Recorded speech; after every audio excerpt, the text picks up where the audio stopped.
En sport, nous allons parler ce soir de l'Espagne où les footballeurs seront testés à partir du 28 avril prochain au coronavirus. Nous irons également en Allemagne. La Bundesliga pourrait reprendre en mai.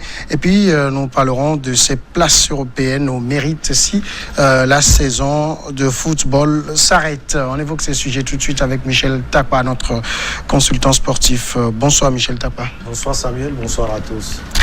Les footballeurs espagnols pourraient commencer à subir des tests de dépistage du coronavirus dès le 28 avril prochain en vue d'une éventuelle reprise de l'entraînement et des compétitions. C'est ce qu'a indiqué jeudi une source proche du dossier. Le championnat espagnol travaille avec les services médicaux pour commencer les tests le 28 avril. A déclaré donc cette source. Tester les joueurs, le but c'est de reprendre la compétition? Sans doute, le but c'est de reprendre la compétition. On sait que l'Espagne reste l'un des pays les plus touchés, non seulement sur le plan européen, mais aussi dans le monde. Et voilà, les activités footballistiques sont stoppées. Et donc on pense reprendre ces activités. Et donc il faut sans doute tester les joueurs, puisqu'il y a eu tellement de cas détectés en Espagne, notamment dans le club de Valence, Mangala et quelques joueurs. Donc je pense que ça urge, et donc c'est une nécessité même de pouvoir contrôler ces joueurs en vue de reprendre et les entraînements et puis le championnat, la Liga espagnole. Mais c'est pas un peu risqué de reprendre le championnat dans ces conditions? Quand on les reprend, on s'imagine que ça ne va pas se faire à huis clos. Oui, peut-être que ça va se faire à huis clos, parce que comme je l'ai dit tout à l'heure, l'Espagne est très touchée en Europe. Maintenant, risqué, oui et non. Ce n'est pas risqué parce que non seulement les spectateurs, mais aussi les acteurs de ce football ont envie de pouvoir terminer le championnat, la Liga espagnole. On sait tous que c'est le Barça qui est leader. Derrière ce Barça, il y a le Real Madrid, distancé de 1 point. Et puis, il y a des clubs qui sont positionnés pour pouvoir venir en première position. Même au niveau de la deuxième division, comme on le dit toujours, il y a des clubs qui sont positionnés pour pouvoir goûter des joies de la première division. C'est une bonne chose de reprendre. Maintenant, ce qu'on doit voir, c'est le cas actuel en Espagne. Mais comme vous l'avez dit, les médecins travaillent pour.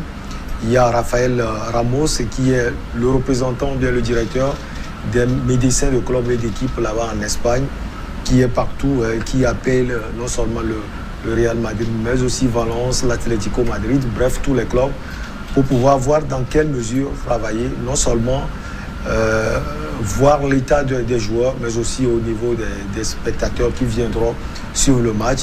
Mais je pense que l'Espagne s'achemine vers ce championnat où ça va se jouer forcément à huis clos, parce qu'il y a encore des cas positifs en Espagne. Ça signifie qu'au niveau du championnat espagnol, on n'envisage pas d'interrompre la compétition à ce niveau? Il y a des pays qui ont essayé, surtout la Belgique qui a essayé. Maintenant, pour essayer, il faut quand même se mettre dans les normes de l'UEFA. La Belgique a essayé, mais elle a échoué. L'Espagne, non, je ne pense pas, parce que l'Espagne, Javier Tebas l'a dit d'ailleurs, l'Espagne a envie de continuer de terminer son championnat pour voir quel club sera champion. Vous savez, la difficulté, par exemple, au niveau de l'Espagne, c'est que, comme je l'ai dit déjà, le Barça est leader, le Real est deuxième, avec 1 point de différence. Mais quand vous prenez la première ligue anglaise, c'est Liverpool qui est presque sacré champion avec tellement de points d'écart. Et donc, l'Espagne est accrochée à son championnat pour voir non seulement celui-là ou bien l'équipe-là qui sera sacrée championne, mais aussi pour voir les clubs qui vont suivre et qui vont sans doute discuter les compétitions européennes la saison prochaine. Mais tester les joueurs le 28 et le 29 avril, ça veut dire que quand on les teste, ils reprennent l'entraînement, mais c'est des joueurs qui, c'est-à-dire de l'entraînement à l'hôtel, on ne sort plus, c'est ça? C'est parce que c'est une grosse logistique qui doit se mettre derrière pour qu'ils ne se contaminent pas le temps entre 2 entraînements, je veux dire. Sans doute, on est en train de penser à cela, parce que si on teste les joueurs et on fait ce travail, il ne faut quand même pas les laisser encore dans la nature. Et donc, après le test, c'est encore un confinement bis, si on peut le dire, de ces joueurs, et du Real, du Barça et autres, bref, de toutes les équipes au niveau de l'Espagne, pour pouvoir commencer d'abord les entraînements, parce que l'Espagne se propose de commencer les entraînements avant le 4. Le 4 mai prochain et de commencer le championnat le 4. Mais vous savez, ça va être difficile. Moi, je pense que l'Espagne va commencer son championnat et terminer. Mais le 4, la date du 4 est trop tôt pour le faire. Mais est-ce que les Espagnols, qui on le sait, ont été durement touchés, l'un des pays européens les plus touchés par le coronavirus, ont la tête à suivre des championnats, même à la télévision? C'est aussi ça le problème.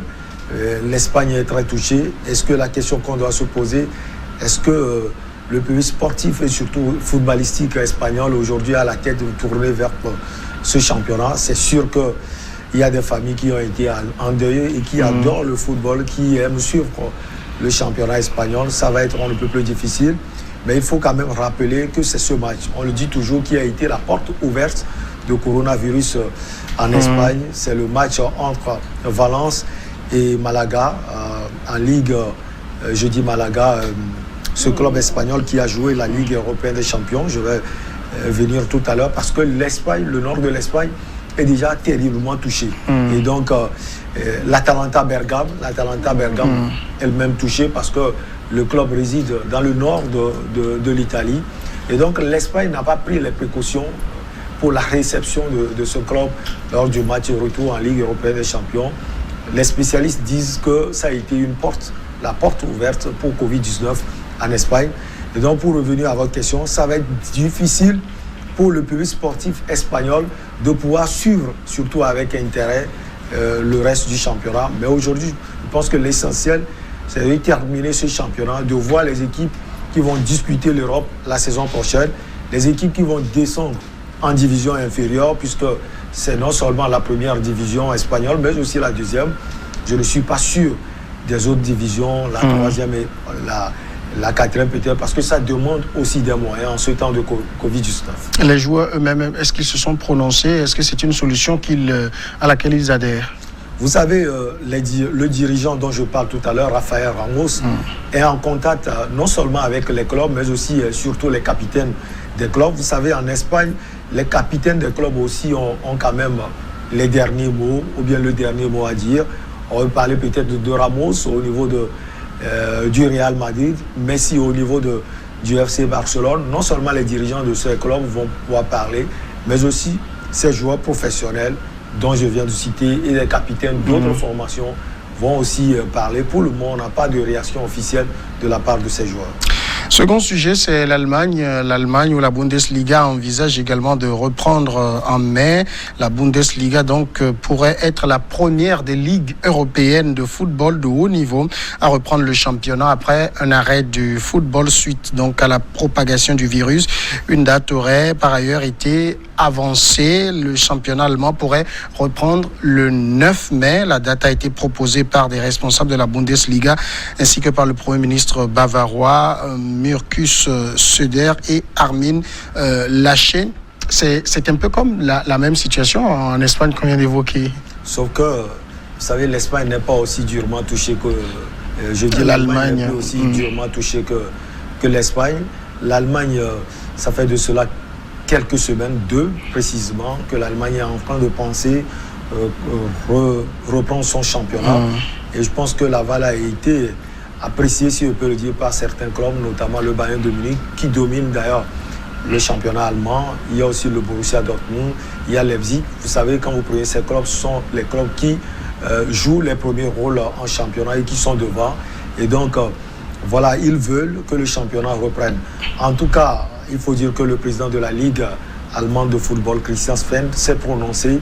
Il a dit que les mesures d'accompagnement, 300 millions d'euros précisément, sont là pour pouvoir accompagner ces clubs, pour pouvoir accompagner les équipes à pouvoir commencer les entraînements et puis commencer les différents championnats au niveau allemand. Maintenant, il faut aussi être clair, c'est une décision qui a été prise en conférence, en vidéoconférence, j'allais dire, mais qui doit avoir l'aval des premiers responsables, surtout politiques de l'Allemagne. Vous savez, par exemple, le ministre de la Santé qui est devant, il faut le dire, la riposte contre Covid-19, doit aussi se prononcer. Les politiques doivent se prononcer quant à ce qui concerne le bilan actuel de Covid-19 en Allemagne et pouvoir permettre justement à la Ligue allemande de football de commencer le travail. Les discussions sont faites non seulement au niveau des 36 clubs de la première et de la deuxième division allemande. Mais comme je l'ai dit, la décision, la toute dernière, reviendra aux dirigeants politiques. Mais comment on comprend que les autorités, enfin les dirigeants du football allemand, eux, ils envisagent le retour de la reprise du championnat. Ils ont même déjà arrêté une date, alors que les dirigeants de l'État n'ont encore rien dit dans ce sens. Les dirigeants de l'État sont comme des juges, si on peut le dire, de cassation, qui prennent des décisions en dernier recours. Mais vous savez, la Ligue allemande de football doit quand même prendre une décision, doit quand même décider, cogiter sur comment envisager reprendre ou pas les différents championnats au niveau de la première et de la deuxième division, mais de concert avec l'UEFA. Je reviens toujours à la Belgique, c'est ce que la Belgique a voulu envisager, sauf que la Belgique n'a pas pu parler avec l'UEFA et les mesures que l'UEFA a déjà eu à prendre quant à ce qui concerne les ripostes contre Covid-19. Donc on est déjà en train de penser à jouer le reste du championnat, 9 journées précisément à huis clos, ce que les supporters n'acceptent même pas parce que eux-mêmes, eux aussi, ils vivent de ce football allemand et donc les priver de ces 9 journées de championnat allemand les frustrent un peu. Eux aussi, ils disent jouer championnat sans nous, vaut mieux annuler complètement et se projeter sur la saison prochaine. Mais pour se projeter aussi sur la saison prochaine, il va falloir cogiter sur l'attitude à adopter. Il y a certains qui pensent déjà à reconduire le tableau de l'année écoulée. D'autres disent arrêter le championnat là où nous sommes en gardant le Bayern de Munich, par exemple, comme l'équipe classée en première position et peut-être l'équipe dernière la mettre à ce niveau. Donc ça va être difficile. Et donc, c'est vrai que la Ligue a pris une décision, a arrêté, comme vous l'avez dit, une date précise, mais c'est comme en dernière position, ce sont les politiques, comme je l'ai dit, ce sont eux qui sont en face de Covid-19 qui doivent décider, mais eu égard à tout ce que Christian Sven et la Ligue allemande de football ont eu déjà à faire sur ce dossier, je suis sûr que à 70%, les championnats de première et de deuxième division allemands vont reprendre. Est-ce qu'on envisage là-bas tester aussi les joueurs ou c'est déjà fait? Pour le moment, on ne l'a pas officiellement dit, mais je pense que c'est vrai que peut-être que c'est sous-jacent. Il faut le faire. Il faut le faire parce que la sécurité des joueurs en dépend. Il y a peut-être certains joueurs qui seront testés positifs. Alors, faire les tests va quand même permettre à certains joueurs d'être à l'abri et de prendre les dispositions nécessaires pour ne pas contaminer d'autres joueurs et d'autres acteurs. Il y a aussi les arbitres, il y a peut-être le coach et puis le staff technique. Mais quel est, quel est l'intérêt de reprendre le championnat? C'est pour le plaisir du jeu, c'est pour l'argent qu'on a perdu tout ce temps? C'est quoi qui commande là? Il y a aussi l'argent. Il y a aussi l'argent, il faut le dire, parce que vous savez, Covid-19 est venu stopper les droits de télévision qui vont en hausse, vous savez, en Allemagne et à travers toute l'Europe. Donc les activités aussi financières sont stoppées en Allemagne. Donc c'est pour l'argent. Parce que comme je l'ai dit tout à l'heure, reprendre, c'est aussi avoir le droit de télévision. 300 millions d'euros. Déjà, la Ligue allemande de football l'a promis à ses clubs. Ces millions seront distribués à certains clubs. Et d'autres subventions vont venir également. Donc d'abord pour l'argent et puis pour le plaisir de jouer. Il y a ce plaisir, même si, comme je l'ai dit tout à l'heure, les supporters ne vont pas suivre les matchs parce qu'on parle de huis clos. Ils seront quand même peut-être chez eux à la maison pour pouvoir suivre les matchs de leur formation et peut-être à la télévision ou bien sur les réseaux sociaux. C'est aussi cela le football. Maintenant, il y a aussi un aspect, un dernier peut-être, c'est l'envie là de ne pas faire des calculs et de ne pas frustrer peut-être les gens. Même si on veut reprendre le championnat, ça frustre les gens comme les supporters d'ailleurs. Mais vous savez, pour topper un championnat, ça veut dire que vous aurez beaucoup de choses à faire. Comme je l'ai dit tout à l'heure, garder soit le classement de l'année écoulée, ce que les gens refusent et d'autres acceptent, ou bien garder le classement tel qu'il est avant Covid-19. Ça aussi, c'est un problème parce que rien ne prouve que le Bayern de Munich sera, après ces 9 journées restantes, champion d'Allemagne, ou bien les clubs qui sont en relégation vont pouvoir se reprendre et engranger des points pour pouvoir quitter la zone de relégation. Donc c'est difficile. Je pense que c'est le juste milieu aujourd'hui que la Ligue allemande de football est en train de chercher Et ce juste milieu, peut-être, c'est de continuer peut-être et terminer le championnat. Mais on le sait aussi, un football avec public, c'est pas la même chose qu'un football sans public. Oui, sans doute, parce que vous savez, quand vous êtes sur un terrain de football, c'est vrai que je n'en ai pas trop connu, j'ai joué dans les quartiers, mais vous savez, quand vous avez déjà certains qui vous aiguillonnent, qui vous disent c'est bien, écoutez, allez-y, bref, qui vous supportent, vous avez envie de décupler vos efforts. Et donc, un football sans public, ce n'est plus la même chose. Mais l'essentiel, c'est de pouvoir le faire. Vous savez déjà, quand vous prenez le Bayern de Munich, l'objectif, c'est le titre à la fin de la saison. Je pense que le club de la Bavière est devant. Donc, il faut bien négocier ces 9 journées restantes, même sans public, pour pouvoir remporter le championnat. Troisième et dernier sujet, nous parlons toujours du football, les places européennes au mérite sportif. En cas d'arrêt de la saison et en raison du coronavirus, les places dans les compétitions européennes de clubs devront être attribuées au mérite sportif, a prévenu jeudi l'UEFA, tranchant une question qui agite les championnats nationaux depuis la suspension des matchs mi-mars. La procédure de sélection des clubs qualifiés pour la Ligue des Champions, et pour la Ligue Europa devra être basée sur des critères objectifs, transparents et non discriminatoires. Qu'est-ce que cela signifie concrètement? Ça veut dire, vous savez, quand on parle de mesures non discriminatoires et autres, je prends un exemple tout simple pour élucider cela. Quand vous prenez la Ligue 1 conformément, le championnat français, vous prenez un club comme Lyon, les Gonds de Lyon, c'est un club qui a de la cote au niveau européen, parce que vous savez que Lyon, sur le plan français, a eu déjà joué tellement de compétitions sur le plan européen. Et donc, quand vous prenez ces critères, ça veut dire que Lyon sera sélectionné pour la saison prochaine au niveau de l'Europe, en France. Or, quand vous prenez la position actuelle de Lyon, Lyon est 7e. Mais quand vous prenez l'Olympique de Marseille, les Phocéens, ils sont 2e. Ils réalisent une saison déjà formidable, même Lille plutôt, qui est 4e.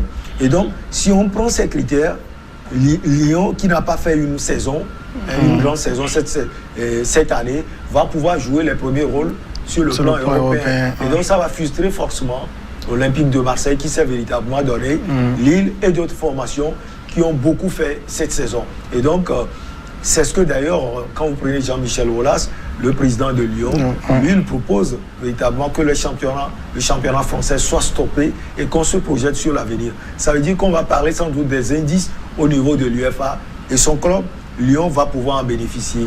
Et donc, c'est ce que l'UEFA est en train de voir au niveau de la France. C'est l'exemple concret.